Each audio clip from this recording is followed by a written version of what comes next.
خود ہی بھیجے سلامی، فرشتے کرے جن کے در کی غلامی، آؤ پڑھے ہم، آؤ پڑھے ہم سب مل کے باہم صلی اللہ علیہ وسلم۔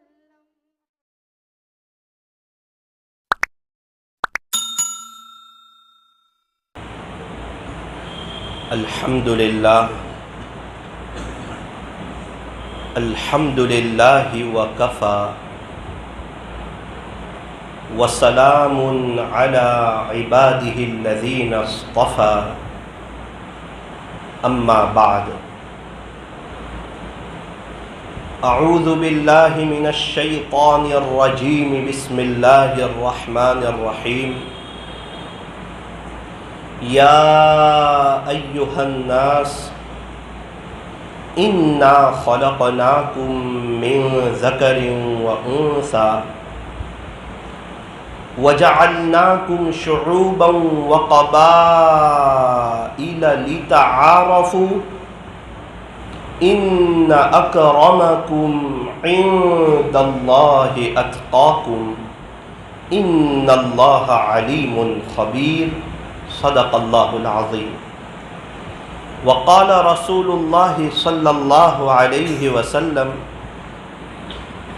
لا تحقرن من المعروف شیئا، رواہ مسلم، او کما قال علیہ الصلاۃ والسلام۔ بزرگان محترم اور عزیز نوجوانوں، آج جس کو بھی دیکھو وہ پریشان نظر آتا ہے، بے چین نظر آتا ہے، مالدار ہو، غریب ہو، بچہ ہو، جوان ہو، بوڑھا ہو، صحت مند ہو، بیمار ہو، شو روم کا مالک ہو یا مزدوری کرتا ہو، بنگلے میں رہتا ہو یا جھوپڑے میں رہتا ہو، جس کو بھی دیکھو ایک ہی آواز ہے کہ پریشان ہو، بے چین ہو، حالات میں ہو، تکلیفوں میں ہو، میرے کام نہیں ہو رہے، میرے مسئلے بن نہیں رہے، میرے مسئلے حل نہیں ہو رہے، زندگی بہترین نہیں ہو رہی ہے، زندگی گزارنے کی مزہ نہیں آ رہی ہے، چین سکون نہیں مل رہا ہے، پریشانیاں دور نہیں ہو رہی ہے، الجھنیں ختم نہیں ہو رہی ہے، 2 کام بنانے جاتا ہوں 4 کام بگڑ جاتے، 4 کام بنانے جاتا ہوں 8 کام بگڑ جاتے، زندگی تلخیوں کا شکار ہو گئی ہے۔ پچھلے 20 سال کا پلاننگ ہے کہ اب سکون ملے گا، تب سکون ملے گا، مکان لے لیا سکون نہیں ملا، اچھی بائک لے لی سکون نہیں ملا، قیمتی موبائل لے لیا سکون نہیں ملا، شادی ہو گئی سکون نہیں ملا، بچے ہو گئے سکون نہیں ملا، بچوں کی اچھی پڑھائی ہو گئی سکون نہیں ملا، انہوں نے انگلش پڑھ لیا سکون نہیں ملا، ان کی شادیاں ہو گئی سکون نہیں ملا، پوتے ہو گئے سکون نہیں ملا، اچھے بنگلے میں چلے گئے سکون نہیں ملا، اے سی لگا لیا سکون نہیں ملا، بڑا کاروبار ہو گیا سکون نہیں ملا۔ سمجھ میں نہیں آ رہا ہے کہ سکون ملے گا کیسے اور کہاں سے ملے گا۔ یہ آج ہر انسان کی آواز ہے، چاہے پڑھا لکھا ہو، ان پڑھ ہو، جانکار ہو، ناسمجھ ہو، ہر انسان کے دل کی آواز ہے، ایسا کیا کروں کہ سکون مل جائے۔ اس کے لیے کوئی وظیفہ ہے، کوئی طریقہ ہے، کوئی فلسفہ ہے، کوئی عمل ہے، کیا کیا جائے کہ سکون ملے۔ ایک بزرگ فرماتے ہیں کہ میری اہلیہ نے مجھے کہا کہ حضرت گھر میں ایک عورت آئی ہے، وہ کب سے رو رہی ہے اور پریشان ہے اور اپنی پریشانی کی داستانیں سنا رہی ہے، ایسا لگتا ہے کہ دنیا میں سب سے زیادہ پریشان یہ ہے۔ وہ آپ سے پردے میں کچھ بات کرنا چاہتی ہے، آپ ذرا اس سے بات کر لیجئے، اس کی پریشانی سن لیجئے اور اس کو کوئی راستہ بتائیے، کوئی حل بتائیے۔ حضرت نے فرمایا کہ اس نے پردے میں بیٹھ کر باتیں شروع کی. اس نے کہا حضرت الحمدللہ میری شادی ہو گئی, شادی کو 8 سال ہو گئے, میرے یہاں اولاد نہیں ہے. اب اولاد کے لیے تو میں پریشان ہوں, لیکن اتنی بھی زیادہ پریشان نہیں ہوں, وہ تو ابھی کبھی اللہ تعالیٰ دے دے گا. حضرت نے فرمایا پھر پریشانی کیا ہے؟ حضرت ویسے الحمدللہ میرا شوہر اچھا آدمی ہے, مجھ سے محبت کرتا ہے, مجھے وقت دیتا ہے, کئی فیکٹریوں کے مالک ہے وہ, اور گھر کا سارا خرچہ بھی وہی دیکھ رہے, واچ مین کا خرچہ, مالی کا خرچہ, گھر کے اخراجات سب وہی دیکھ رہے, اور کوئی لائف میں ٹینشن نہیں ہے. ایک پریشانی ہے حضرت. وہ کیا پریشانی ہے؟ بس میرا شوہر مجھے مہینے کے 50,000 روپئے دیتا ہے, وہ خرچہ مجھے ہو نہیں رہتا. پرسنل مجھے 50,000 روپے میرے اپنے استعمال کے لیے دیتا ہے, وہ مجھے ہو نہیں رہتے. حضرت فرماتے ہیں پھر وہ اتنی روئی جیسے کوئی بہت قریبی کا انتقال ہو جاتا ہے, اور انسان روتا ہے اور تڑپتا ہے اور بلکتا ہے اور آہیں بھرتا ہے. حضرت فرما رہے کہ اس طرح وہ رونے لگی, تڑپنے لگی, افسوس کرنے لگی. جب وہ رو کر خاموش ہوئی, حضرت نے فرمایا کہ 50,000 کی جگہ تجھے 1 لاکھ مل جاوے, 1 لاکھ کی جگہ تجھے 2 لاکھ مل جاوے, 2 لاکھ کی جگہ تجھے 3 لاکھ مل جاوے, 3 لاکھ کی جگہ تجھے مہینے کے 3.5 لاکھ مل جائے, تو بھی تیرا مسئلہ حل نہیں ہوگا, تیری پریشانی دور نہیں ہوگی. مسئلے زیادہ پیسے ملنے کی وجہ سے حل نہیں ہوتے, ورنہ دنیا میں سب سے زیادہ خودکشی کرنے والے مالدار لوگ ہیں. آپ سروے اٹھاؤ تو سب سے زیادہ خودکشی کرنے والے مالدار لوگ. اگر پیسوں سے مسئلے حل ہو جاتے تو کبھی بھی یہ مالدار لوگ خودکشی نہیں کرتے. تو حضرت اس نے کہا کہ حضرت پھر میرے مسئلے کا حل کیا ہے؟ میں تو چاہتی ہوں کہ بس میرے مسئلے حل ہو جائیں, مجھے سکون مل جائے, میری زندگی بیسٹ ہو جائے اور میری لائف جو ہے وہ بہترین ہو جائے. حضرت نے فرمایا کہ تیرے مسئلے کا حل پیسوں میں نہیں, زیادہ خرچی میں نہیں ہے, تھوڑی سی سوچ چینج کرنے کی ضرورت ہے. تیرے مسئلے کا حل سچی توبہ میں. تو اس نے کہا حضرت میں توبہ کرنے کے لیے بھی تیار ہوں, آپ جو کہیں وہ سب میں کرنے کے لیے تیار ہوں, لیکن میرے مسئلے کا آپ حل نکالیں, میں بہت پریشان حال عورت ہوں. دنیا کی سب سے زیادہ پریشان حال عورتوں میں ایک میرا بھی نام ہے. پھر رونے لگی, افسوس کرنے لگی. حضرت نے فرمایا تو سچی توبہ کر لے. اس نے کہا ٹھیک ہے. حضرت فرماتے ہیں میں نے اس کو توبہ کے کلمات پڑھا دیے, اس نے توبہ کے کلمات پڑھ لیے اور کچھ نصیحتیں کر دی. خلاصہ یہ ہے, اب جو تو ہے سچا پکا پردہ کر لے. گھر میں ٹی وی ہے؟ جی حضرت ہے. ٹی وی کو نکال دے گھر سے, 5 وقت کی نماز پڑھ لے. تو ایک اللہ کی ہو جا, جس طرح تو نکاح کر کے شوہر کی ہو گئی, کلمہ پڑھا ہے, ایک اللہ کی ہو جا. پھر دیکھ تجھے سکون بھی ملے گا, اطمینان بھی ملے گا, زندگی گزارنے کی مزہ بھی آئے گی, تیرے مسئلے بھی حل ہو جائیں گے, تیری پریشانیاں بھی دور ہو جائے گی اور تیری ساری شکایتیں بھی دور ہو جائے گی. پھر تجھے احساس ہوگا کہ میں دنیا کی خوشحال ترین عورتوں میں سے ایک ہوں. ابھی تجھے لگ رہا ہے نا 50,000 روپے میں کہ میں پریشان حال عورت ہوں. تو سچی توبہ کر لے, تو نمازیں پڑھ لے, تو قرآن شریف کی تلاوت کر لے, تو پیارے نبی صلی اللہ علیہ وسلم کی سنتوں پر عمل کر لے, اور تو اللہ کی طرف آ جا. گھر سے ٹی وی کو نکال دے, تو برقع پہن لے اور اللہ کی نیک بندی بن کر کے, اللہ کی فرما بردار بندی بن کر کے تو زندگی گزار کے اللہ کو بتا دے. سکون اللہ نے دل تو دیا ہے, سکون اپنے پاس رکھا ہے. جب یہ دل تو اللہ پر فدا کرے گی, خدا تجھے سکون دینا شروع کرے گا. تیرے مسئلے بھی حل ہو جائیں گے, تجھے سکون بھی مل جائے گا اور تیری زندگی بیسٹ آف دا بیسٹ ہو جائے گی. ٹھیک ہے حضرت, انشاءاللہ عمل کروں گی. بہت طریقے اپنائے, پریشانی ختم نہیں ہوئی, بے چینی ختم نہیں ہوئی, حالات ختم نہیں ہوئے. تکلیفیں ختم نہیں ہوئی. ایک بڑی امید کے ساتھ آپ کے پاس آئی تھی. میں سمجھی تھی کہ شاید آپ میرے شوہر کو درخواست کریں گے تو وہ میرے 50,000 کے لاکھ 2 لاکھ کر دے گا, لیکن آپ نے تو پورا میرا وے چینج کر دیا, پورا راستہ چینج کر دیا, پورا ٹریک چینج کر دیا. آپ نے میری پوری سوچ چینج کر دی, خرچی پہ سے پورا میرا دھیان ہی ہٹا دیا. اور آپ تو کہہ رہے ہیں کہ 3 لاکھ ملیں گے تو بھی دیکھو سکون نہیں ملے گا. حضرت اب آپ جو بتا رہے ہیں انشاءاللہ میں وہ کروں گی, آپ میرے لیے دعا کرنا. حضرت فرماتے ہیں انشاءاللہ میں آپ کے لیے دعا کروں گا. حضرت نے فرمایا. حضرت فرماتے ہیں 3-4 مہینے کے بعد بذریعہ فون بات ہوئی. اس نے اللہ کا شکر ادا کیا, خوشی کے آنسو آ گئے. کہا حضرت الحمدللہ الحمدللہ الحمدللہ, اللہ آپ کو بہت جزائے خیر عطا فرمائے. میرا مسئلہ حل ہو گیا, میری پریشانی دور ہو گئی. حضرت میری بے چینی ختم ہو گئی, اب میری زندگی بیسٹ ہو گئی. میں کیا بتاؤں آپ کو. حضرت میں گھر آئی, میں نے سچے پکے پردے کی نیت کر لی. الحمدللہ میں سچے پکے پردے میں ہوں, میں نماز پڑھ رہی ہوں, اور میں نے گھر سے ٹی وی نکال دی ہے, اور میں علم سیکھ رہی ہوں. تھوڑا بہت علم بھی میں نے سیکھا ہے, اور بہت مزہ آ رہی ہے زندگی گزارنے کی. اور حضرت آپ بالکل صحیح فرما رہے تھے کہ مجھے 3 لاکھ ملیں گے تو بھی میرے مسئلے حل نہیں ہوں گے. آپ صحیح فرما رہے تھے. حضرت جب سے آپ کے پاس سے آئی ہوں میرے مہینے میں 15,000 روپے ہی خرچ ہو رہے, 35,000 روپے بچ رہے. اب میرے شوہر کے پاس بہت پیسہ ہے, میں کیا کروں. تو میں نے ایک ترتیب بنائی کہ یہاں علاقے میں جو یتیم بچے ہیں, جو غریب ہیں, جو بیوہ ہیں, جو پریشان حال ہیں, جو مجبور ہیں, یہ 4 مہینے ہو گئے 35,000 روپے میں ان لوگوں پہ خرچ کر رہی ہوں.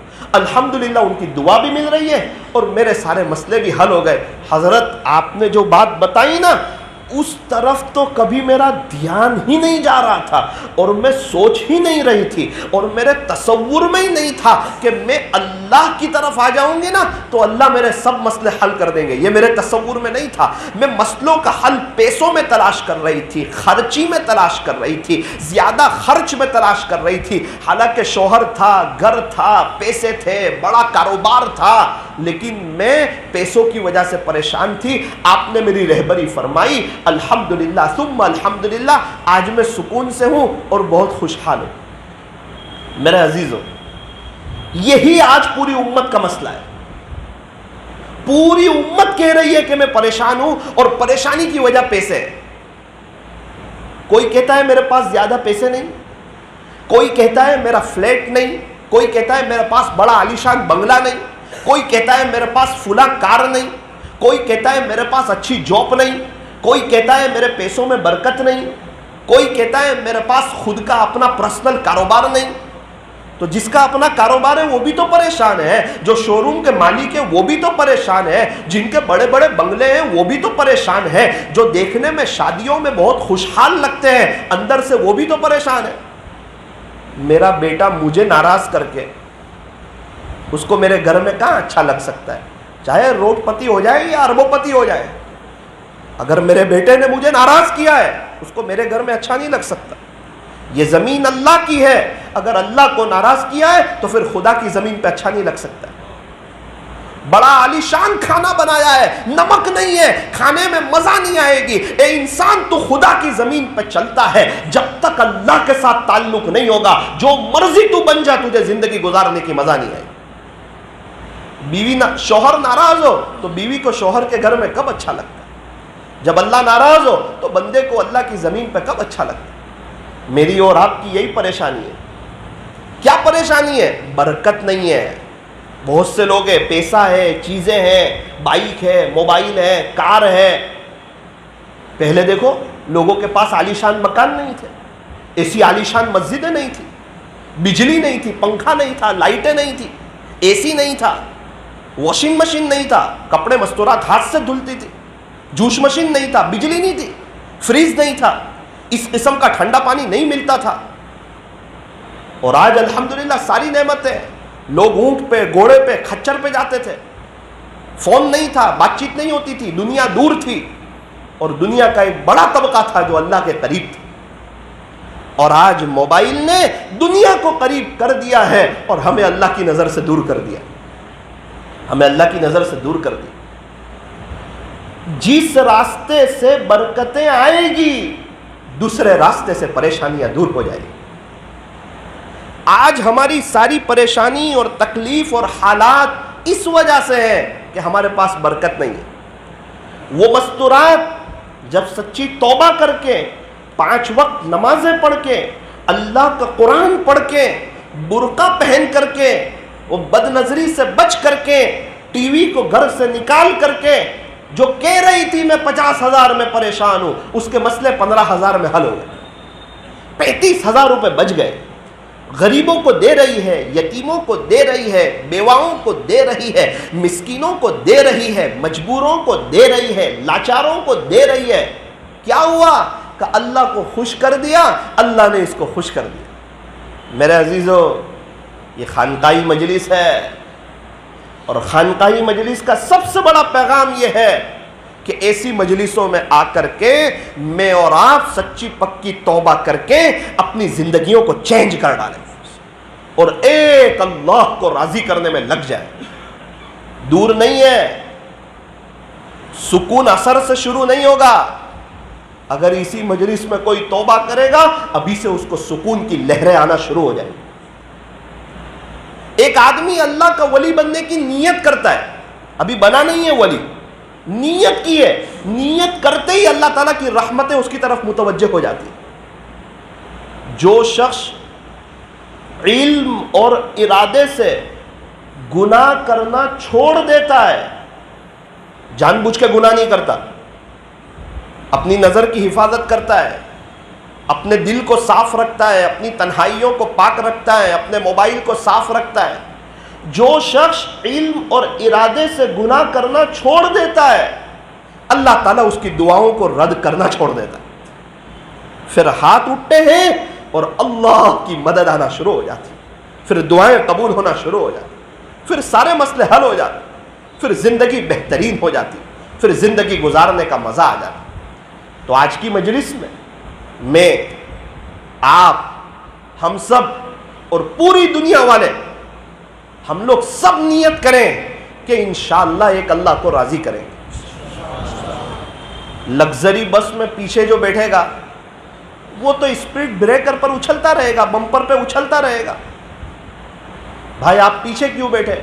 ڈرائیور سے جتنا دور رہو گے 100 بمپر آئیں گے, 100 بمپر پہ آپ کو اچھلنا ہے, آپ پر ایک بمپر بھی رحم نہیں کیا جائے گا. آپ ڈاکٹر ہو, انجینئر ہو, وکیل صاحب ہو, مولانا ہو, پروفیسر صاحب ہو, آپ دین کے کام میں لگے ہو نہ لگے ہو, حاجی صاحب ہو نہ ہو, مالدار ہو غریب ہو, لگژری میں پیچھے بیٹھو گے اچھلنا ضروری ہے. کیا کریں مولانا؟ کچھ نہیں کرنا ہے, تھوڑی سی ہمت کر کے ڈرائیور کے قریب آ جاؤ, پھر اسپیڈ بریکر تو آئے گا, بمپر تو آئیں گے, لیکن آپ کو پتہ نہیں چلے گا. یہ دنیا لگژری بس ہے, اللہ چلا رہے ہیں. جو جتنا اللہ سے دور ہوگا اچھلتا ہی رہے گا, تڑپتا ہی رہے گا, بلکتا ہی رہے گا, سسکتا ہی رہے گا, پریشانی رہے گا, بے چینی رہے گا, حالات میں رہے گا. چاہے جتنا جو مرضی علم حاصل کر لے, دین کا علم حاصل کر لے یا دنیا کی ڈگریاں حاصل کر لے, مالدار ہو جائیں یا غریب ہو جائیں, جوان ہو یا بوڑھا ہو, صحت مند ہو یا بیمار ہو, شو روم کا مالک ہو یا کہیں مزدوری کرتا ہو.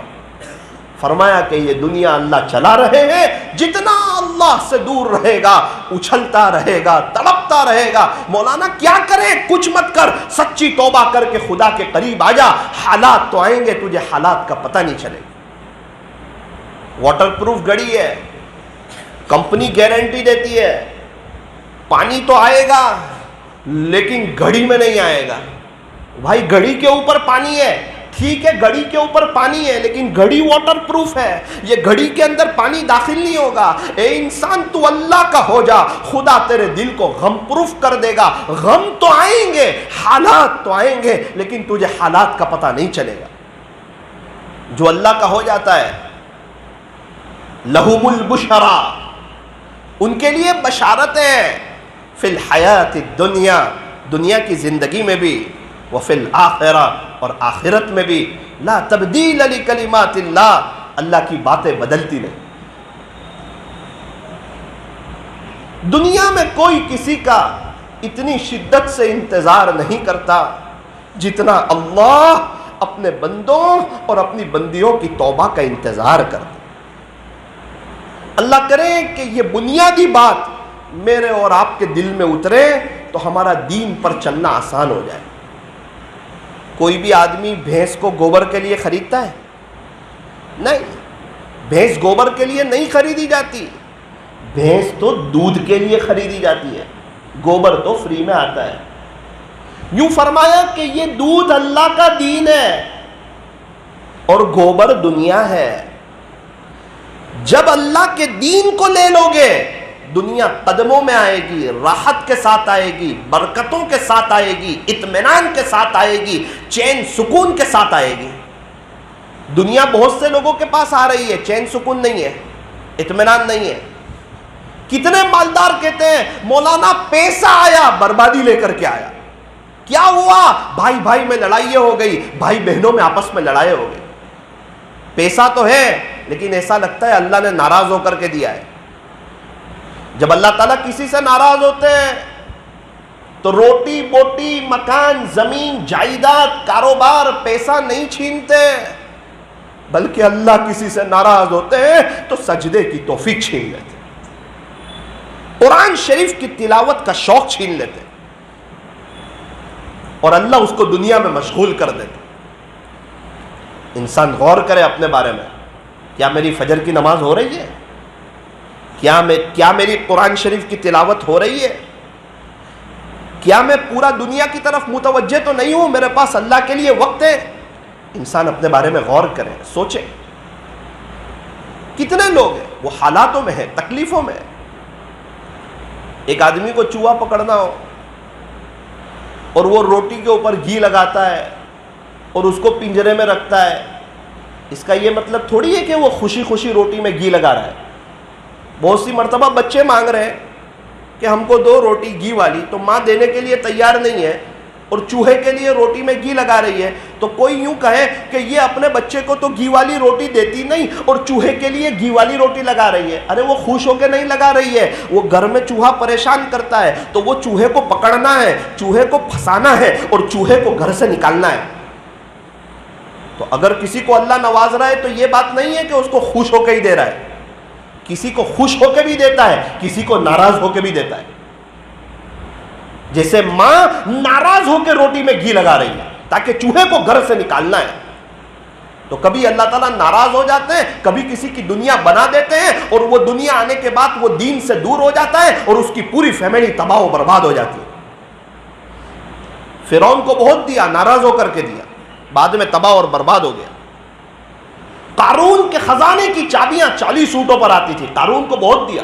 لوگ رشک کرتے تھے اور آہیں بھرتے تھے، قارون کے پاس کتنا پیسہ ہے، اس کے اونٹوں کو دیکھو، اس کے خزانوں کی چابیاں اونٹوں پر آ رہی ہے. لوگ رشک کرتے تھے.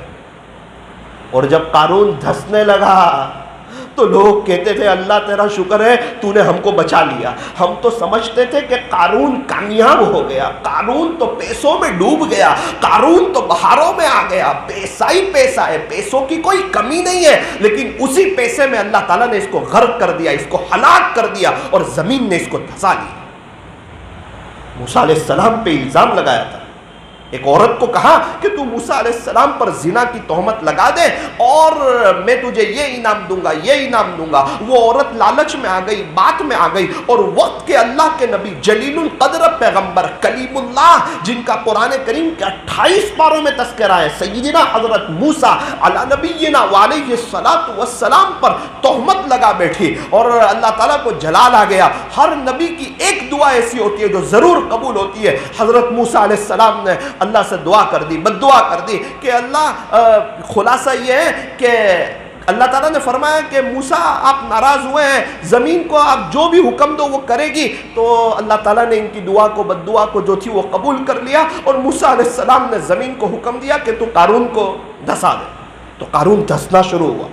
جیسے ہی وہ دھسنا شروع ہوا نا تو اس نے کہا موسیٰ مجھے معاف کر دے، موسیٰ مجھے معاف کر دے، مجھے بات سمجھ میں آ گئی، میری غلطی تھی. تو زمین کو کہا اور دھس لے اس کو. تو زمین نے قارون کو اور دھسا. قارون نے معافی مانگی، موسیٰ مجھے معاف کر دو، موسیٰ مجھے معاف کر دو، میری غلطی ہو گئی. موسیٰ علیہ السلام نے زمین کو کہا اس کو نگل لے. تو زمین نے قارون کو پورا ہی نگل لیا. اللہ تعالیٰ نے وحی فرمائی، اے موسیٰ یہ قارون تیرے سے معافی مانگتا تھا، میرے سے جو معافی مانگی ہوتی تو معاف کر دیتا. ایک دفعہ جو مجھے کہتا نا اللہ معاف کر دے، اللہ تعالیٰ موسیٰ علیہ السلام کے دل کو نرم کر دیتا، میں اس کو معاف کر دیتا.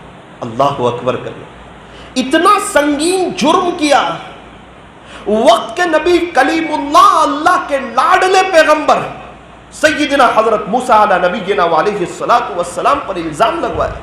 اس کے باوجود اللہ فرما رہے ہیں موسیٰ مجھے کہتا تو میں معاف کر دیتا. اللہ تعالیٰ بڑے کریم ہے، بڑے رحیم. وَهُوَ الْغَفُورُ الْوَدُودُ، وہ تو بہت زیادہ معاف کرنے والا ہے، بہت زیادہ پیار کرنے والا ہے. ضرورت اس بات کی ہے کہ بے شک میں اور آپ ہے تو گنہگار، اللہ کو ناراض تو کیا ہے لیکن ابھی انتقال نہیں ہوا ہے. سارے قبرستان والے توبہ کرنے کے لیے تیار ہیں، اللہ ان کی ایک سننے کے لیے تیار نہیں ہے. موقع ہاتھ سے نکل گیا، میں اور آپ زندہ ہے، سانس چل رہی ہے، توبہ کا دروازہ کھلا ہوا ہے، خدا کا معافی کا اعلان ہے. اللہ معاف کر دینے کے لیے، اپنا بنانے کے لیے، اپنا قریبی بنانے کے لیے، چین سکون اطمینان اور امن و امان دینے کے لیے اللہ تیار ہے. کیا میں اور آپ تیار ہیں؟ اگر میں اور آپ تیار ہیں، یقین مانے آج سے زندگی میں باہر آ جائے گی. آپ دعائیں دو گے، رات کو میٹھی نیند آنا شروع ہو جائے گی، سارے مسئلے حل ہو جائیں گے. ہمارے ایک دوست نے حضرت پیر ذوالفقار صاحب کو ساری داستان سنائی. حضرت بہت پریشان ہوں، بہت پریشان ہوں. وہ کہتا ہے میں سناتا رہا، پیر صاحب سنتے رہے. اخیر میں ایک تاریخی جملہ ارشاد فرمایا. مجھے کہا بھائی صاحب اپنے آپ کو اللہ کے حوالے کر دو، اللہ آپ کے آگے کے سارے مسئلوں کو دیکھ لیں گے. اس نے کہا مولانا یہ جملہ میرے دل میں ایسا لگا، میرے دل کی دنیا بدل گئی. اس بندے نے 1 گھنٹے کے قریب میری باتیں سنی ہیں، میری پریشانیاں سنی ہیں، میری تکلیفیں سنی ہیں، میرے حالات سنے. آج انسان ہر ایک کے دل میں بات ہے کہ یہ پریشانی ہے، یہ حالات ہے، یہ کام نہیں ہو رہا، یہ مسئلے حل نہیں ہو رہے. کہ پیر صاحب نے ایک جملہ، تم اپنے آپ کو اللہ کے حوالے کر دو، آ جاؤ اللہ کی طرف، اپنے آپ کو اللہ کے حوالے کر دو. انتقال کے بعد لوگ قبرستان لے جا کے آپ کو اللہ کے حوالے کرنے والے ہیں. خوش نصیب ہے وہ حضرات جو جیتے جاگتے اپنے آپ کو اللہ کے حوالے کر. خوش نصیب. ان کے ایک جملے نے میرے دل کی دنیا بدل دی. میرے اور آپ کے لیے یہ ایک جملہ کافی ہے. پریشان رہنے کی ضرورت نہیں ہے، بے چین رہنے کی ضرورت نہیں ہے، حالاتوں میں رہنے کی ضرورت نہیں ہے، تکلیفوں میں رہنے کی ضرورت نہیں ہے. بیوی نافرمان ہے، بچے نافرمان ہیں، کاروبار چل نہیں رہا ہے، برکت نہیں ہے، کچھ سمجھ میں نہیں آتا، گھر میں اثرات ہیں، تکلیف ہیں، بلا ہیں، مصیبت ہیں، برکتیں نہیں ہیں، کیا پتہ کیا ہو جاتا ہے، پیسے کہاں چلے جاتے ہیں، کچھ سمجھ میں نہیں آتا. نہ بیوی بات مانتی ہے، نہ بچے مانتے ہیں، نہ گھر والے مانتے ہیں. تو کیا کریں؟ کچھ نہیں کر، تو اللہ کی مان لے، سب تیری مان لیں گے. جو اللہ کی مان لیتا ہے جنگل کے جانور بھی اس کی مان لیتے ہیں، اور جو اللہ کی نہیں مانتا اس کی بیوی بھی اس کی نہیں ہوتی، اس کے بچے بھی اس کے نہیں ہوتے. یہ کہتے کہتے تو زندگیاں ختم ہو گئی. کئی لوگ قبروں میں چلے گئے، ان کے مسئلے حل نہیں ہوئے. اور یاد رکھنا، اللہ کو ناراض کر کے میں اور آپ اربوں پتی بھی ہو جائیں تو بھی ہمارے مسئلے حل نہیں ہونے والے. ایک ہی حل ہے مسئلے کا، اور وہ حل ہے کہ میں اور آپ اللہ کی طرف آ جائیں. مولانا ہم اللہ کی طرف تو ہے، ایسا نہیں بالکل نہیں ہے نا، ماشاءاللہ ہے، اور تھوڑا سا آ جائے. اپنی تنہائی کو پاک صاف کر لے. تنہائی کی نیکیاں انسان تجھے خدا کے قریب کر دے گی، اور تنہائی کے گناہ انسان تجھے خدا سے دور کر دے گی. فجر کی نماز میں آگے پیچھے ہو رہا ہو، شروع کر دے. نمازیں آگے پیچھے ہو رہی ہو، اس کو مضبوط کر لے. نماز پڑھ رہے ہیں اس کو کوالٹی والی کر لے. وضو کر رہے ہیں اس کو بہترین کر لے. مسجدوں میں 15-20 منٹ لگا رہے ہیں، ایک نماز میں آدھا گھنٹہ شروع کر دے. رکوع اور سجدے میں 3 مرتبہ تسبیح پڑھ رہے ہو، 5-5 مرتبہ شروع کر دے. تھوڑا رکوع لمبا کر لے، تھوڑا سجدہ لمبا کر لے، تھوڑی نمازیں لمبی کر لے. جس کی نماز میں سکون نہیں اس کی زندگی میں سکون نہیں. جس کی نماز بے مزہ اس کی زندگی بے مزہ. نماز سے مت کہو کہ مجھے کام ہے، کام سے کہو کہ مجھے نماز پڑھنی ہے. نماز کی وہ شان ہے جو بیت اللہ شریف کے طواف کو روک دیتی ہے. اے انسان تیرے کام کاج اور تیرے کاروبار کی کیا حیثیت ہے؟ جو انسان لوگ طواف کرتے ہیں وہ کبھی رکتا نہیں ہے، لیکن فرض نماز کھڑی ہوتی ہے، اس کی اہمیت اور اس کی عظمت اتنی بڑی ہے کہ بیت اللہ شریف کا طواف رک جاتا ہے. کیوں؟ اللہ کا ایک عظیم الشان حکم نماز وہ ابھی کھڑی ہوئی ہے. تو جب فرض نماز پر بیت اللہ شریف کا طواف رک سکتا ہے تو ہمارا کام کاج، ہمارا کاروبار اور ہماری راتوں کی میٹھی نیندیں کیوں قربان نہیں ہو سکتی؟ پھول ہے گلاب کا کلی کس کام کی، جو نماز نہیں پڑھے اس کی زندگی بھی کیا کام کی. ہم تو گھومتے رہتے ہیں، کبھی یہاں کبھی وہاں، لوگ ملتے رہتے ہیں، حالات سناتے ہیں، اپنی داستان سناتے ہیں، 90% پریشانی کے حالات سناتے ہیں اور 10% لوگ خوشحالی والے حالات سناتے ہیں. مولانا کیا بتاؤں، میں 2 سال پہلے بہت پریشان تھا، ابھی بہت بہاروں میں آ گیا اور زندگی بہت بہترین ہو گئی، میرے سب مسئلے حل ہو گئے اور اب میں بہت خوش ہوں. تو یہ 10% سے میں نے پوچھا کہ آپ کی خوشحالی کی وجہ کیا؟ پیسہ زیادہ آ گیا، کوئی نئی کار آ گئی، کیا آپ کی خوشحالی کی وجہ کیا؟ یہ 10% نے ایک ہی بات کی، مولانا پہلے گناہ کر رہے تھے تو بے چین تھے، یو ٹرن لے کے اللہ کی طرف آ گئے تو سکون میں آ گئے، بہاروں میں آ گئے، رزق کے مسئلے بھی حل ہو گئے، گھر میں بھی عزتیں مل گئی، باہر بھی عزت مل گئی، چہرے پہ نور بھی آ گیا، دل میں سرور بھی آ گیا اور زندگی گزارنے کا مزہ بھی آ گیا. اب مزہ آ رہی ہے، اب اچھا لگ رہا ہے، اب دل لگ رہا ہے، اب نمازوں میں جان پیدا ہو رہی ہے، اب قرآن شریف کی تلاوت کی توفیق ہو رہی ہے. ماشاءاللہ یہاں بھی بہت سے لوگ ایسے بیٹھے ہو جن کا اپنے اللہ کے ساتھ تعلق ہو، وہ قسم کھا کے آپ کو کہہ سکتے ہیں میں چین سکون میں ہوں. یہاں بھی ہوں گے بہت سے ایسے ہو، وہ قسم کھا کے کہہ سکتے ہیں میں چین سکون میں ہوں. اور بہت سے میرے جیسے گنہگار بھی ہوں گے جن کی تنہائیاں پاک نہیں ہوگی، فجر کی نماز کا اہتمام نہیں ہوگا، وہ قسم کھا کے یہاں کہہ سکتے ہیں کہ میں پریشان ہوں. یہ تو قاعدہ ہے، نیکی کے راستے میں سکھ ہی سکھ ہے اور گناہ کے راستے میں دکھ ہی دکھ ہے. نیکی کرو گے سکھ ہی سکھ ملے گا، گناہ کرو گے دکھ ہی دکھ ملے گا. آج ہر کوئی اس کوشش میں ہے کہ خوشی مل جائے. خوشی پیسوں سے اور چیزوں سے نہیں خریدی جا سکتی، خوشی اللہ کی یاد سے ملتی ہے، خوشی سچی توبہ کرنے سے ملتی ہے. یہ بڑے بڑے اسٹار لوگ جنہوں نے توبہ کی، ان کے پاس کیا کمی تھی؟ میں اکثر سناتا ہوں، سعید انور کے پاس کیا کمی تھی؟ کیا عزت نہیں تھی؟ کیا نام نہیں تھا؟ کیا شہرت نہیں تھی؟ کیا وہ اوپننگ نہیں کرتا تھا؟ کیا اس کے ریکارڈ نہیں تھے؟ کیا پوری دنیا میں اس کی واہ واہ نہیں تھی؟ پھر کیوں بے چین تھا سعید انور؟ آپ سنو اس کے بیان، وہ کیا کہتا ہے. میں بے چین تھا، میں پریشان تھا، میں حالات میں تھا، میں تکلیفوں میں تھا، مجھے اچھا نہیں لگتا تھا، میں 7 اسٹار میں سکون کی تلاش میں تھا، ایک ملک سے کھیل رہا ہوں، عزتوں کا شوہرہ ہے، عزتوں کا دور ہے اور اندر بے چینی ہے. اللہ کو ناراض کر کے سکون نہیں ملتا. سکون کیسے ملا؟ ایک ہی جملہ ہے، بیٹی کا انتقال ہوا، دل میں بات آئی، سعید آج تیری بیٹی گئی ہے، کل کو تو چلا جائے گا، اس سے پہلے اللہ کو راضی کر لے. اللہ کے پاس آ گیا، سکون مل گیا اور خدا نے سب کچھ دے دیا. جو بھی حج عمرے میں سے آتا ہے تو کہتا ہے سعید انور سے ملاقات ہوئی تھی، ابھی ہم بھی گئے تو ہماری بھی ملاقات ہوئی تھی. بار بار اللہ حج کرا رہا ہے، عمرے کرا رہا ہے، دنیا کے اسفار کرا رہا ہے، اور آج دنیا ان کو اسلامک اسکالر سے جانتی ہے. کئی لوگ ان کی بات سن کے توبہ کر رہے ہیں. تو پہلے سب کچھ ہے، پریشان ہے. آج میرے اور آپ کے پاس کیا کمی ہے پھر بھی پریشان ہے؟ کمی اس بات کی ہے کہ بس اللہ کی طرف آ جائے. فَأَيْنَ تَذْهَبُونَ، میرے بندو تم کہاں جا رہے ہیں؟ اللہ تعالیٰ ہمیں بلا رہا ہے. جو ایک بالش آتا ہے اللہ 2 بالش آتے ہیں، جو چل کے آتا ہے خدا کی رحمت دوڑ کر کے اس کی طرف متوجہ ہوتی ہے. جب ہم اللہ کی طرف آ جائیں گے، اللہ کے ہو جائیں گے، ہمیں بھی فائدہ ہوگا، اوروں کو بھی فائدہ ہوگا، دوسروں کو بھی فائدہ ہوگا. میں خوشبو لگاؤں گا، مجھے بھی فائدہ ہوگا، آزو بازو والوں کو بھی خوشبو آئے گی. دودھ بیچنے والا اپنے فائدے کے لیے دودھ بیچتا ہے، اوروں کے لیے نہیں بیچتا. بھائی 500 لیٹر دودھ بیچوں گا, 1 لیٹر پہ 2 روپے ملیں گے, مجھے 1000 روپے ملیں گے, مہینے میں 30,000 روپے ملیں گے, میرے گھر کا نظام چلے گا, لائٹ بل بھروں گا, بچے انگلش اسکول میں پڑھیں گے, اور گھر میں کھانے وغیرہ آئے گا, اور میرے گھر کا نظام چلے گا.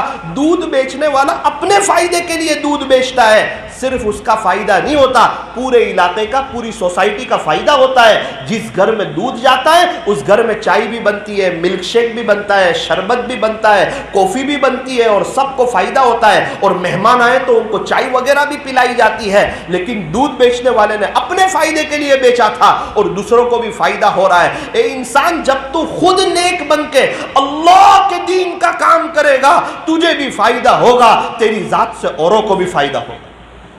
اور جب کوئی انسان برا بن جاتا ہے, گنہگار بن جاتا ہے, اللہ کو ناراض کرنا شروع کرتا ہے, اس کو بھی نقصان ہوتا ہے اور اس کے ساتھ رہنے والوں کو بھی نقصان ہوتا ہے. فرمایا کہ برا دوست یہ شیطان سے بھی زیادہ خطرناک ہے. آپ کہیں گے شیطان تو کتنا پکا کافر ہے اور ہمیشہ کا جہنمی ہے, اور برا دوست مسلمان ہے, ایمان والا ہے, کلمہ پڑھنے والا ہے, تو کیا برا دوست شیطان سے بھی خطرناک ہے؟ جی ہاں جناب, شیطان آپ کو گناہ کا اشارہ کرتا ہے اور برا دوست ہاتھ پکڑ کے وہ کام کروا دیتا ہے. اس لیے فرمایا کہ برا دوست ہمارے لیے شیطان سے بھی زیادہ خطرناک ہے. اگر کسی کو نیک بننا ہے, اللہ کی طرف آنا ہے, اپنا سرکل دیکھے وہ کس کے ساتھ گھوم رہا ہے, اس کا اٹھنا بیٹھنا کس کے ساتھ ہے. اگر نیک لوگوں کے ساتھ ہے آہستہ آہستہ نیک بن جائے گا, بروں کے ساتھ ہے آہستہ آہستہ برا بن جائے گا. گندگی کی جگہ پہ جائے گا, کتنا بھی عطر لگا کے جائے گا اس کو گندگی کی بدبو آئے گی, اور عطر کی دکان پر جائے گا تو اس کو عطر کی خوشبو آئے گی, چاہے خریدے یا نہ خریدے. اگر اپنے دوستوں کا سرکل اچھا ہوگا تو پھر ماحول بہتر ہوگا. اگر ماں باپ نیک ہوں گے, ماں باپ عطر والے ہیں, خوشبو والے ہیں, نیک ہیں, اللہ کے فرما بردار ہیں, ان کے بچے بدبو والے نہیں خوشبو والے نکلنے والے ہیں. ان کے بچے فرما بردار نکلنے والے ہیں, بااخلاق نکلنے والے ہیں, چونکہ پھلدار درخت پہ پھل آتا ہے. ماں باپ نیک ہے, ماں باپ نمازی ہے, ماں باپ سنتوں پہ چلنے والے ہیں, اللہ کے دین کو فرسٹ رکھنے والے ہیں. فجر کی نماز میں ماں باپ اٹھتے ہیں اور اللہ کو راضی کرتے ہیں, اس کے ابو کا پورا حلیہ سنت کے مطابق ہے, مسجد میں اس کے ابو اللہ کے دین کا کام کرتے ہیں, مسجد وار جماعت میں بیٹھتے, گشتوں میں جاتے, ملاقاتوں میں جاتے, مہینے میں 3 دن جاتے, سالانہ چلہ جاتے, اندرون جاتے, بیرون جاتے, جمعرات کو مرکز جاتے, خود اللہ سے جڑتے اور لوگوں کو گشتوں میں جا کے اور ایک ایک گھر میں جا کے ڈور بڈور جا کے لوگوں کو اللہ سے جوڑتے.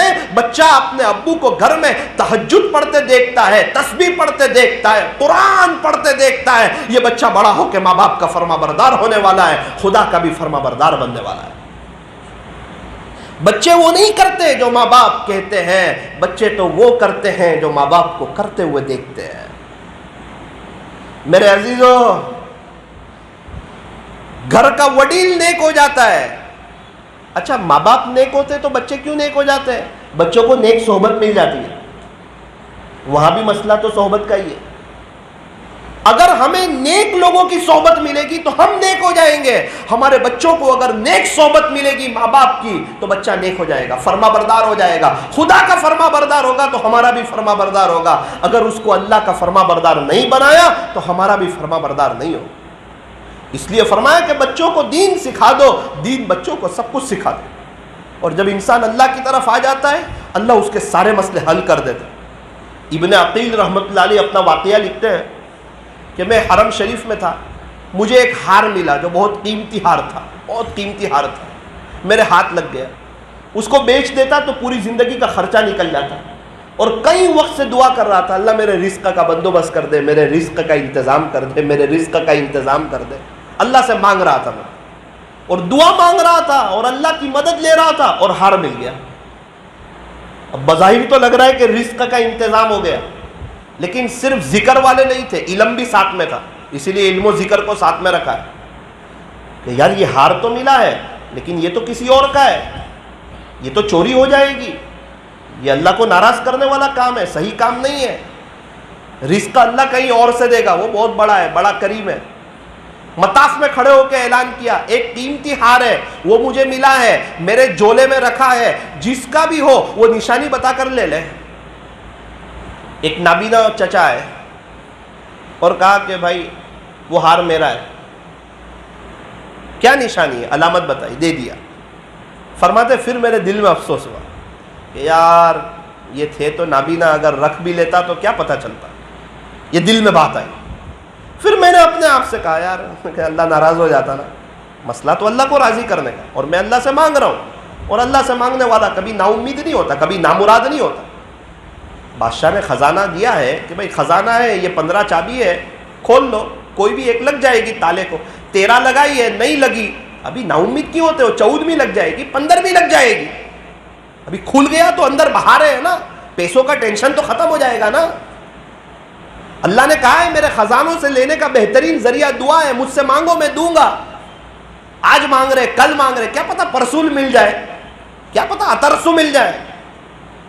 کبھی اللہ تعالیٰ ایک ساتھ دے دیتے ہیں اور کبھی تھوڑا رک کر دیتے ہیں کہ یہ مجھ سے مانگتا ہی نہیں تھا، روتا ہی نہیں تھا، ابھی روتا ہے تو روتے ہوئے اچھا لگتا ہے، کہیں ایسا نہ ہو ابھی دے دوں تو رونا ہی چھوڑ دے، مانگنا ہی چھوڑ دے۔ تو کبھی ہم روتے ہوئے اللہ کو اچھے لگتے ہیں، کبھی اللہ کو سے مانگتے ہوئے اچھے لگتے ہیں۔ اللہ کو منانا، اللہ سے مانگنا۔ ابن عقیل رحمۃ اللہ علیہ فرماتے ہیں میں نے کہا نہیں میں صحیح ہوں الحمدللہ، کہ جس کی جو چیز تھی میں نے ان کو لوٹا دی اور اپنی دعا شروع کر دی۔ کچھ دن گزرے تھے، وہاں قریب میں ایک بستی تھی حلہ نام کی۔ فرماتے ہیں کہ اتفاق سے میں وہاں سے گزر رہا تھا، اذان ہوئی تو میں مسجد پہنچ گیا۔ بستی والوں نے کہا حضرت امام آپ نماز پڑھا دیجئے، جوان تھے، آپ نماز پڑھا دیجئے۔ میں نے نماز پڑھائی، بستی والوں نے کہا کہ آپ دوسری نماز بھی پڑھا دینا۔ میں نے کہا ٹھیک ہے۔ آپس میں مشورہ کیا کہ یہ جوان آدمی، خوبصورت آدمی، تقوی والا آدمی، کہا حضرت اگر آپ ہماری مسجد میں نماز پڑھایا کریں آپ کا احسان ہوگا، آپ یہاں امام بن جاؤ، یہیں رہنا شروع کر دو، قریب تو ہے حلہ بستی۔ کہا ٹھیک ہے انشاءاللہ میں امامت کراؤں گا۔ امامت کرانا شروع۔ کچھ مہینے گزرے، بستی والوں نے آپس میں مذاکرہ کیا کہ امام صاحب ہے ماشاءاللہ بہت اچھے بھی ہے، با اخلاق بھی ہے، ان سے علاقے والوں کو فائدہ ہو رہا ہے، علم گہرا ہے ان کے پاس، تقویٰ ہے۔ کہا کہ ہمارے امام صاحب تھے، ان کی ایک بیٹی ہے، بہت خوبصورت ہے، اچھی ہے، پڑھی لکھی ہے، جانکار ہے، اگر آپ کی ان سے شادی کرا دی جائے تو؟ ابن عقیل نے کہا کہ اچھی بات ہے، میں جوان بھی ہوں، میری شادی ہو جائے تو اچھی بات ہے۔ بات ہوئی، نکاح ہو گیا، سادگی کے ساتھ شادی ہو گئی۔ ابن عقیل فرماتے کہ کچھ دن گزرے، ایک مرتبہ میں گھر پہ گیا نا تو میری بیوی نے ایک ہار پہنا تھا، تو میں نے اس کو کہا کہ تو نے یہ ہار پہنا ہے؟ اس نے کہا کیا بات ہے ہار پہنا ہے؟ کہا اس قسم کا سیم ہار مجھے مطاف سے ملا تھا۔ تو اس کے آنکھ میں آنسو آ گئے۔ اس نے کہا کہ پھر تو آپ کی بھی دعا قبول ہو گئی اور میرے ابو کی بھی دعا قبول ہو گئی۔ وہ کیسے؟ تو کہا کہ آپ کو ہار ملا تھا، آپ نے میرے ابو کو دیا تھا، میرے ابو نابینا تھے۔ بولے ہاں۔ دیکھو آپ نے ہار واپس کیا نا، اللہ نے آپ کو ہار بھی دیا، ہار والی بھی دی اور گھر بھی دے دیا۔ ابھی آپ کے پاس کچھ کمی نہیں ہے، کچھ وقت میں۔ اور میرے ابو جب سے وہاں سے آئے نا تو میرے ابو کہتے ہیں کہ مجھے ایک شخص نے بتایا کہ جس نے مجھے ہار لوٹایا نا وہ خوبصورت نوجوان تھا اور امانت دار تھا۔ وہ اس وقت سے روتے تھے کہ اللہ میری ایک ہی بیٹی ہے، اس کو پڑھایا لکھایا ہے، جانکار ہے، اس کے جیسا نیک اور امانت دار بیٹا دے، اس کو شوہر دے دے۔ تو میرے ابو دعا کرتے تھے۔ دیکھو اللہ تعالیٰ نے میرے ابو کی بھی دعا قبول کر لی اور آپ کی بھی دعا قبول کر لی۔ تو چوری سے بچے اور دعا کرتے رہے اور نظر اللہ پر جمائی، جلد بازی نہیں کی، کچھ وقت میں اللہ نے سب دے دیا، وہی ہار اللہ نے لوٹا دیا۔ ہم لوگ تھوڑی جلد بازی کر لیتے۔ میرا ایک دوست تھا، اس نے دعا کرنا چھوڑ دیا۔ میں سفر میں گیا، کیا ہوا؟ بولے 10 سال سے شادی کی دعا کرتا ہوں، قبول ہی نہیں ہو رہی، اب اللہ سے نہیں مانگتا ہوں، نماز پڑھتا ہوں۔ اس کی باتیں سن کے مجھے ڈر لگنے لگا کہیں عذاب نہ آ جائے۔ ایسی بات ہے؟ تو ابھی اس کی شادی ہو گئی، تو میں ملنے گیا تو بولتا ہے مولانا وہ 2013 میں جو میں نے دعا شروع کی تھی نا، تو اس وقت تو میری اہلیہ 4تھی کلاس میں پڑھتی تھی، کہاں سے شادی ہوگی؟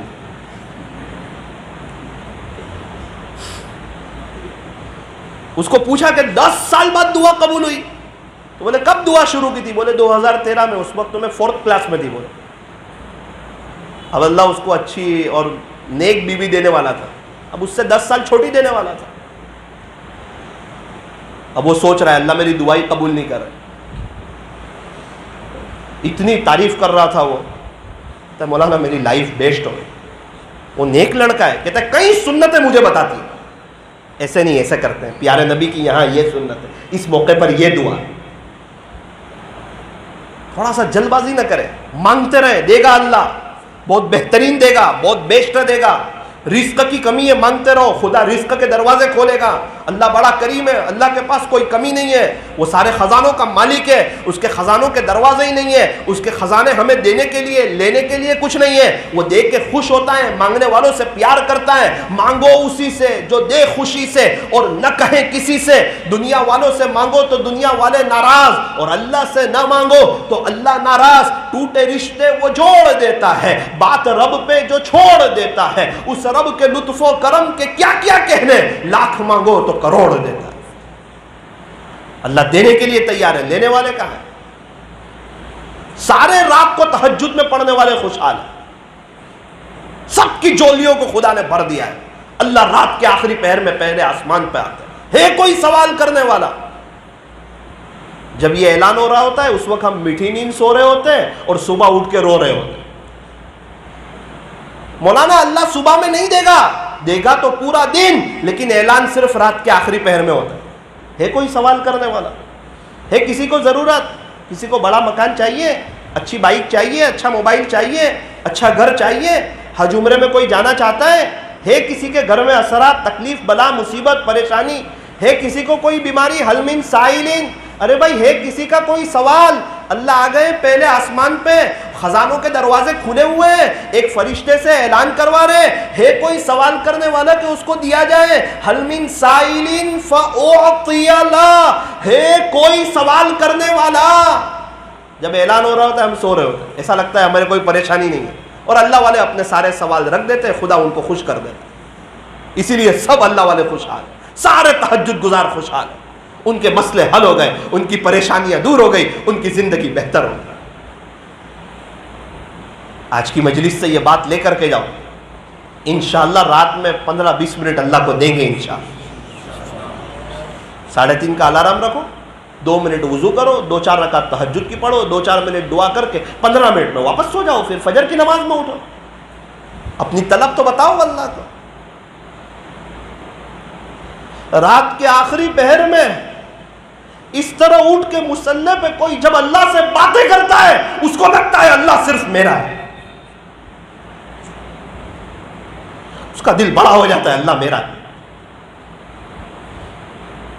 سب دے دیتا ہے، صلحاء کا نور اس کے چہرے پہ دے دیتا ہے، مقبولیت اور محبوبیت دے دیتا ہے،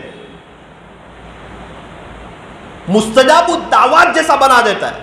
پورے دن میں کبھی بھی کچھ مانگے اللہ اس کے راستے کھول دیتا ہے. رات کے آخری پہر میں جب دنیا سو رہی ہو اس وقت ہم خدا سے باتیں کر رہے ہیں. خانقاہی مجلس کوئی معمولی نہیں ہے، اس کا مقصد صرف بیانات نہیں ہے، میرا بول لینا اور آپ کا سن لینا نہیں ہے. میں اور آپ آ جائیں اللہ کی طرف، یہ سمجھے کہ میں گنہگار ہوں، آج مجھے نیک بن جانا ہے، تنہائیوں کو پاک کر لینا ہے، ولایت کا نور اللہ سے مانگو. ایک خانقاہ میں 2 بوڑھوں کی لڑائی ہو گئی، ہاتھا پائی ہو گئی، بڑی عمر کے دونوں، ذکر کرنے والے رات کو لا الہ الا اللہ لا الہ الا اللہ، ضربیں لگ رہی ہے، اور صبح میں لڑائی ہو گئی. لوگ آئے چھڑانے کے لیے، چھڑایا. حضرت نے فرمایا وجہ تو معلوم کرو کس چیز پہ لڑ رہا ہے. وہ تب سب تعجب میں رہ گئے. لڑائی اس پہ ہو رہی تھی کہ یہ بڑے میاں کہہ رہے اللہ میرا ہے اور یہ کہہ رہے اللہ میرا ہے. حضرت نے فرمایا دونوں حال میں آ گئے، ایک حال طاری ہو گیا، ذکر اتنا کیا اللہ سے لو اتنی لگ گئی، یہ کہتا ہے اللہ میرا ہے، یہ کہتا ہے اللہ میرا. بھائی اللہ سب کے، ایک کیفیت بن جاتی ہے انسان. رات کے آخری پہر میں اٹھ کے انسان جب اللہ کے سامنے روتا ہے اس کے دل میں احساس ہوتا ہے اللہ میرا ہے. کون کون سی پریشانی اور کیسی پریشانی اور کون سی بے برکتی. وہ 50,000 میں گھر نہیں چل رہا, اس کا کام نہیں ہو رہا تھا, بے برکتی تھی. 15,000 میں کام ہو گیا, برکت ہو گئی. 50,000 میں خوش نہیں تھی, بے برکتی تھی. 15,000 میں خوش ہو گئی, غریبوں کے کام ہو گئے, برکت ہو گئی. جس راستے سے برکت آتی ہے پریشانی دوسرے راستے سے ختم ہو جاتی ہے. عبادت کا بہترین وقت جوانی ہے. میں اور آپ اللہ کو راضی کریں اور کوئی بھی کام کرے اللہ کے لیے کرے. حضرت عمر رضی اللہ عنہ کا زمانہ ہے, دور خلافت ہے. ایک علاقے کا شہزادہ آیا گرفتار ہو کر, بہت مسلمانوں کو ستایا تھا. حضرت عمر نے کہا قتل کر دیا جائے. اس کو لایا گیا, جلاد قریب آیا, اس نے کہا میری آخری تمنا پوری کرو گے؟ بولے جی. کیا تمنا ہے؟ ایک پیالہ پانی پلا دو. پانی دے دیا. کانپنے لگا. کانپ کیوں رہے ہو؟ کہا ایسا نہ ہو کہیں پانی پی رہا ہوں جلاد گردن نہ اڑا دے. کہا کہ یہ حکم ہے, جب تک آپ یہ پانی نہیں پی لو گے جلاد آپ کی گردن نہیں اڑائے گا, آرام سے پی لو. اس نے پانی زمین پہ پھینک دیا. عمر آپ قول دے چکے ہیں, جب تک یہ پانی نہیں پیوں گا کوئی میری گردن نہیں اڑائے گا. پانی تو میں نے پھینک دیا. کہا ٹھیک ہے, مسلمان سب کچھ ہو سکتا ہے, جھوٹا نہیں ہو سکتا, معاف کر دیا, جاؤ. اس نے کہا آپ کلمہ پڑھا دو نا. ارے بھائی آپ کو کلمہ پڑھنا تھا تو آپ کو پہلے ہی بتانا تھا, ہم کبھی آپ کو یہ سزا نہیں دیتے. آپ کو اگر کلمہ پڑھ کے مسلمان ہو کے خدا کے فرما برداروں میں شامل ہونا تھا تو پہلے بتانا تھا. کہ پہلے اگر میں کہتا مجھے کلمہ پڑھنا ہے تو یہ بات آتی کہ میں نے موت کے خوف سے ایمان قبول کیا ہے. اب وہ ساری بات میں نے ہیلا اس لیے کیا کہ یہ ساری بات ٹل جائے اور ایک بات ثابت ہو جائے کہ میں نے اللہ کو راضی کرنے کے لیے اسلام قبول کیا ہے, موت کے خوف سے اسلام قبول نہیں کیا. جب قیدیوں کو لاتے تھے نا مدینہ منورہ میں تو وہ 3 دن کے قریب ان کو رکھتے تھے اور وہ 3 دن میں اسلام سیکھ لیتے تھے. صحابہ کو دیکھ کے, اللہ کے نبی کو دیکھ کے, وہ ماحول کو دیکھ کے اسلام ان کے دل میں اتر جاتا تھا. صحابہ کے اخلاق, وہ لمبی لمبی نمازیں, وہ صحابہ کا رونا اور وہ حضور کا نماز میں رونا اور امیر المؤمنین کا نمازوں میں رونا, وہ دیکھ کے اسلام اندر اتر جاتا تھا. صحبت کا اثر ہوتا تھا, ماحول کا اثر ہوتا تھا. حضرت عمر رضی اللہ عنہ سچ پر آ گئے, اللہ نے کیسا مسئلہ حل کر دیا, اس کو ایمان دے دیا, تابعین بنا دیا اللہ نے. سیدنا حضرت علی رضی اللہ عنہ میدان جنگ ہے, وہ دشمن کے اس کے اوپر چڑھ چکے, خنجر سے اس کو قتل کرنے والے, اس نے تھوک دیا کہ اچھا مقابلہ ہوا اور مقابلے میں تو میرے اوپر چڑھ گیا اور اب میں تجھے کچھ کر نہیں سکتا. چونکہ حضرت علی بہادر تھے, شیر خدا تھے, فاتح خیبر تھے, تو تھوک دیا غصے میں, چل اتنی تو تجھے تکلیف پہنچا دوں. حضرت علی ہٹ گئے. اس کو بہت تعجب ہوا کہ ایسا ہوتا نہیں, میری تو جان جا رہی تھی, وہ ہٹ کیسے گئے؟ حضرت علی نے فرمایا پہلے تجھے اللہ کے لیے قتل کر رہا تھا, اب چونکہ تجھے تھوک دیا نا تو میرے کو غصہ بھی آ گیا. تو ہم نفس کے خاطر کوئی کام نہیں کرتے, اللہ کے لیے کام کرتے ہیں. اب اگر میں تجھے قتل کرتا تو میرا غصہ بھی شامل ہوتا اور یہ کام اللہ کے لیے نہیں رہتا, اس لیے میں ہٹ گیا. اس نے کہا بھائی کلمہ پڑھا. آپ لوگ میدان جنگ میں اس موقع پر بھی اللہ کو یاد کرتے ہیں؟ تو کہا بالکل, بغیر اخلاص کے کوئی کام. یہ سچ ہے, یہ اخلاص ہے. اپنے کو فائدہ نہیں ہوتا, اپنے ساتھ ساتھ اوروں کو بھی فائدہ ہوتا. خالد بن ولید رضی اللہ عنہ, جنگ یرموک چل رہی ہے, یرموک کی جنگ ہو رہی ہے, بڑا زبردست کردار ادا کیا خالد بن ولید رضی اللہ عنہ. ایک شخص آئے مدینہ منورہ سے, یہ امیر المؤمنین حضرت عمر رضی اللہ عنہ کا خط ہے آپ کے نام. دیکھا خالد بن ولید, اب آپ امیر نہیں رہیں گے. خلاصہ, اگر آپ چاہتے ہو تو آپ عام فوجی بن کے لڑتے رہو, اور اگر دل چاہے تو آپ مدینہ منورہ میرے پاس آ جاؤ. یہ جو خط لے کر آئے ہیں اب سے یہ امیر رہیں گے. جی جی بھائی خط دے دیا, ٹھیک ہے, اب سے آپ امیر. بھائی اب سے کمانڈر ان چیف امیر یہ رہیں گے, اب سے میں امیر نہیں ہوں. یہ امیر المؤمنین سیدنا حضرت عمر رضی اللہ عنہ کا پیغام ہے مدینہ منورہ سے. بھائی سارے ساتھی سن لیں, اب سے امیر یہ ہے, میں امیر نہیں ہوں. جنگ شروع کر دیں. وہی جارحانہ انداز, وہی شوق, وہی جذبہ. ایک آدمی 4 مہینے کی جماعت چلا رہا ہو, کئی چلے کی جماعتیں نکال دی ہو 4 مہینے کی, 110 دن ہوئے ہو, اور سورج ضلع کے امیر صاحب کا خط آوے اب سے آپ امیر نہیں رہیں گے, 10 دن کے لیے یہ امیر رہے گا. اس وقت کیا اس کے دل پہ گزرتی ہے نا وہ جانتا ہے. کسی نے پوچھا بعد میں، خالد آپ کے انداز میں کوئی فرق نہیں آیا؟ بولے کہاں سے فرق آیا؟ امیر تھا تب بھی اللہ کے لیے لڑ رہا تھا، ابھی بھی اللہ کے لیے لڑ رہا، معاملہ اللہ کے ساتھ ہے۔ تو جب انسان اللہ کا ہو جاتا ہے پھر وہ ہر کام اللہ کے لیے کرتا ہے، دکھلاوا نہیں، ریاکاری نہیں، شہرت سما کی کوئی تمنا نہیں، میں اور میرا اللہ۔ مدائن فتح ہوا، سعد ابن ابی وقاص رضی اللہ عنہ امیر لشکر ہے، مال غنیمت ملا، 2-4 دن ہو گئے، ایک ساتھی آئے سیدھے سادھے، چہرے پہ رومال وغیرہ بندھا ہوا ہے، یہ امانت ہے، بولے جب مدائن فتح ہوا تھا میں آپ کے ساتھ تھا، وہاں مٹی میں مجھے یہ کپڑے میں لپٹی ہوئی چیز ملی تھی۔ سعد بن ابی وقاص رضی اللہ عنہ نے کھولا نا تو وہ تو مدائن کے بادشاہ کا تاج تھا، اور اس زمانے میں مدائن کے بادشاہ جو تاج پہنتا تھا نا وہ بہت زبردست ہوتا تھا۔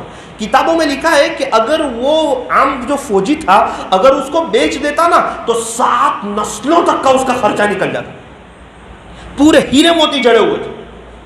ان کو بڑا تعجب ہوا کہ ان کو تو ہم صحیح معنوں میں جانتے بھی نہیں ہیں اور اس کے باوجود یہ اتنی بڑی قربانی دے رہے ہیں۔ پوچھا کہ بھائی آپ کا نام کیا ہے؟ چہرہ پھیر لیا، پیٹ کر لی اور کہنے لگے امیر المؤمنین، جس اللہ کے لیے یہ تاج آپ کو واپس کیا نا وہ اللہ میرا نام جانتا ہے، جس رب کے لیے یہ تاج میں نے آپ کو واپس کیا نا وہ رب میرا نام جانتا ہے، آج بھی کتابوں میں ان کا نام نہیں ملتا ہے۔ کیسا اخلاص! جب اللہ سمجھ میں آ جاتا ہے نا پھر انسان اللہ کا ہو جاتا ہے۔ امام ابو داؤد رحمۃ اللہ علیہ کشتی سے آ رہے ہیں، چھینک آئی تو کہا الحمدللہ، سامنے سے کشتی گزر رہی تھی، اس نے کہا یرحمک اللہ، اب جواب دینا ہے نا اس کو یہدیکم اللہ، کنارے آ گئے، دوسری کشتی لی، وہ چلو بھائی یہدیکم اللہ کہنا اس کو باقی ہے، اس کے پاس لے جاؤ، اس کے پاس لے گئے اور کہا بھائی یہدیکم اللہ، جواب دینا باقی تھا۔ کون دیکھ رہا ہے؟ کوئی نہیں دیکھ رہا، اللہ دیکھ رہا ہے۔ اتنے بڑے امام ہیں جن کی کتاب پڑھے بغیر کوئی عالم نہیں بن رہا ہے، ابو داؤد شریف، امام ابو داؤد رحمۃ اللہ علیہ آئے، فرماتے رات کا وقت آیا، میں سویا، کوئی کہنے والا کہہ رہا ہے کہ ابو داؤد نے 1 درہم میں اللہ سے جنت خریدی۔ ایسے ہی ان کا فیض عام ہو گیا۔ اخلاص تھا، اخلاص، چھوٹی چھوٹی نیکیوں کی قیمت جانتے تھے۔ لا تحقرن من المعروف شیئا، نیکی کی کسی بات کو ہرگز حقیر نہ سمجھو، چھوٹا نہ سمجھو۔ کیا پتہ کون سی بات قبول ہو جائے، کیا پتہ اللہ کو کب رحم آ جائے، کیا پتہ رب کی رحمت کب جوش میں آ جائے، کیا پتہ کب اللہ اپنا بنا لے، کیا پتہ کون سے وقت کی دعا قبول ہو جائے، کیا پتہ کون سی جگہ کا کیا ہوا سجدہ قبول ہو جائے، کیا پتہ کون سے وقت کا کیا ہوا ذکر پہ اللہ اپنا بنا لے، کیا پتہ کون سے وقت کی تواضع پہ خدا ابدال بنا دے، ہمیں کیا پتہ۔ اللہ اکبر کرے۔ بادشاہ کے شراب کے مٹکے جا رہے ہیں، ایک اللہ والوں کو دیکھا، یہ کیا ہے؟ بولے شراب کے مٹکے۔ کس کے؟ وقت کے بادشاہ کے۔ مسلمانوں کے شراب پیتا ہے، توڑ دیے، توڑنا شروع کیے 99 توڑ دیے، 1 بچ گیا، جاؤ۔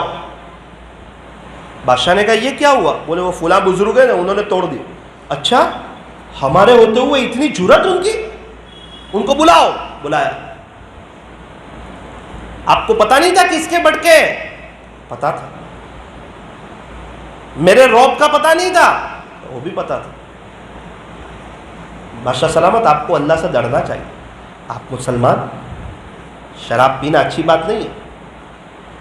100 مٹکے تھے، 99 توڑ دیے، 1 بچ گیا، یہ بھی توڑ دیتے۔ کہ وہ 99 توڑے اللہ کے لیے، 1 بچ گیا نا، اس وقت دل میں خیال آیا کہ تو نے بہت اچھا کام کیا، تو ایسا لگا تکبر آ جائے گا، تو میں نے کہا کہ 99 مٹکے اللہ کے لیے توڑے تھے، بس تکبر والا کوئی کام نہیں کرنا، اپنی بڑائی والا، عجب والا، تو میں نے 1 چھوڑ دیا۔ تو اس نے کہا جاؤ، آپ کو چھوڑ دیا۔ اللہ اخلاص کی برکت سے اللہ نے ان کی جان چھوڑا۔ آخری ایک بات سناؤ، بایزید بستامی رحمۃ اللہ، ان کے زمانے میں ایک شخص کا انتقال ہوا، کسی نے خواب میں دیکھا، پوچھا کیا گزری؟ کہ اللہ نے معاف کر دیا۔ کون سی ادا پر؟ کہ میرے دوست کے ساتھ کھڑا تھا، بایزید بستامی رحمۃ اللہ علیہ کا گزر ہو رہا تھا، مجھے ان کو دیکھنے کی تمنا تھی، دیکھا نہیں تھا، میرے دوست نے کہا یہ دیکھ بایزید بستامی جا رہے ہیں، تو میں نے ان کو دیکھا بڑی محبت سے کہ یار یہ تو اللہ کے ولی، اللہ کے عاشق، اللہ کو یاد کرنے والے، سنتوں پہ چلنے والے، گناہوں سے بچنے والے، میں تو نہیں بچ سکتا، کم سے کم ان کو تو دیکھوں۔ میں نے محبت کی نظر سے ان کو دیکھا۔ اللہ نے فرمایا تو نے میرے بایزید کو محبت کی نظر سے دیکھا تھا نا، آج میں بھی تجھے محبت کی نظر سے دیکھ لیتا ہوں، اور اللہ نے مجھے معاف کر دیا۔ جن کو محبت کی نظر سے دیکھنے پہ مغفرت فرما دی، تو خود بایزید بستامی رحمۃ اللہ علیہ کا کتنا اونچا مقام ہوگا۔ تصوف کا کوئی سلسلہ بایزید بستامی رحمۃ اللہ علیہ کو نظر انداز کر کے رحمت دو عالم صلی اللہ علیہ وسلم تک نہیں پہنچتا ہے. اتنے بڑی شخصیت ہے. فرماتے میں نے سورہ طٰہٰ پڑھی, رات کو سویا تو خواب دیکھا, نامہ اعمال میں سورہ طٰہٰ سونے کے پانی سے لکھی ہوئی ہے, تو میں سمجھ گیا کہ میرا سورہ طٰہٰ پڑھنا وصول ہو گیا, اللہ نے قبول کر لیا. تو خواب میں ہی میں نے صفحے کو پلٹا تو کچھ آیتیں غائب تھی, تو میرے دل میں خیال آیا کہ میں نے تو پوری سورہ طٰہٰ پڑھی ہے اور یہ کچھ آیتیں غائب کیوں ہیں, یعنی اس اتنے حصے کے ثواب سے مجھے محروم کیوں کیا. تو کسی کہنے والے نے کہا کہ بایزید تو نے سورہ طٰہٰ پڑھی تھی اللہ کے لیے, لیکن جب تو ان آیتوں پر پہنچا تھا نا تو ایک شخص کا تیرے قریب سے گزر ہوا تھا, اس وقت تیرے دل میں خیال آیا تھا کہ یہ سن کے کہے گا کہ بایزید کتنا اچھا قرآن پڑھتا ہے. جب تک تیرے دل میں یہ خیال آیا تھا خدا نے اتنے حصے کے ثواب سے تجھے محروم کر دیا. ملاوٹ اللہ کو پسند ہے, ہمیں دودھ میں ملاوٹ پسند نہیں, گھی میں ملاوٹ پسند نہیں, شہد میں ملاوٹ پسند نہیں, اللہ کو اعمال میں ملاوٹ پسند ہے. میرا عزیزو نیت کرو, انشاءاللہ اللہ کی طرف آ جائیں گے. قرآن شریف کو سینے سے لگا لیں گے. امام احمد بن حنبل رحمۃ اللہ علیہ خواب میں اللہ کو دیکھتے ہیں, پوچھتے ہیں آپ کے قریب ہونے کا سب سے بہترین ذریعہ کون سا؟ تو کہا قرآن. سمجھ کر پڑھے تو یا بغیر سمجھے پڑھے تو بھی؟ کہا سمجھ کر پڑھے تو بھی اور بغیر سمجھے پڑھے تو بھی. یہ قرآن کو سینے سے لگاؤ. کفلیتا میں ایک استاد ہے, اتنی مشغولی کے باوجود روزانہ 10 پارے پڑھتے ہیں, روزانہ 10 پارے. ہمارے ڈابھیل میں ہمارے استاد ہیں, اتنی مشغولی کے باوجود روز 10 پارے پڑھتے. ڈابھیل میں ایک چچا سے ملاقات ہوئی, روزانہ ایک قرآن پڑھتے. کل ایک مؤذن صاحب سے ملاقات ہوئی نوساری ضلع کے اجتماع میں, روزانہ ایک منزل پڑھتے. بیجاپور میں ایک ٹرک ڈرائیور ہے, روزانہ ایک منزل پڑھتے. یہاں قریب میں مدرسے میں ایک استاد تھے, انہوں نے ایک کلاس میں بیٹھ کے 500 قرآن پڑھے. میرے والد صاحب کو میں نے کہا ابا یہ لوگ کیسے پڑھ لیتے ہیں؟ بولے بیٹا میں نے بھی بیچ میں 3 دن میں 3 قرآن پڑھ لی. تو جس چیز کو وقت دو وہ کام ہو جاتا ہے. قرآن کو وقت دو قرآن ہو جاتا ہے, بزنس کو وقت دو بزنس ہو جاتا ہے, کاروبار کو وقت دو کاروبار ہو جاتا ہے, جس کو وقت دو. آپ سورت میں آپ کے ایک شخص سے ملاقات ہوئی, بتایا کہ میں نے باری کے پاس بیٹھ کے 2000 قرآن پڑھے, گھر کے صوفے پہ بیٹھ کے میں نے 1200 قرآن پڑھے, اور 92 سے روزانہ ایک منزل پڑھتا ہوں. 33 سال ہو گئے کبھی نہیں چھوٹی. میرے کئی دوست لوگ ہیں منزل سے ایک قرآن پڑھتے, بولے مولانا 1.25 گھنٹے میں ہو جاتا ہے ایک منزل. میرے عزیز قرآن والے اللہ کے خاص لوگ ہیں, نیت کرو انشاءاللہ ایک آدھ منزل ہم بھی پڑھ لیں گے, پڑھیں گے انشاءاللہ. اللہ تعالی ہمیں عمل کی توفیق عطا فرمائے. کہنے سننے میں کچھ کمی زیادتی غلطی ہو گئی, اللہ اپنے فضل سے معاف فرمائے. اس مجلس کے فیض کو اللہ تا قیامت خوب عام و تام فرمائے, اور مجھے اور آپ کو اللہ رجوع الی اللہ اور انابت الی اللہ کی توفیق عطا فرمائے. آمین. وآخر دعوانا ان الحمد للہ رب العالمین.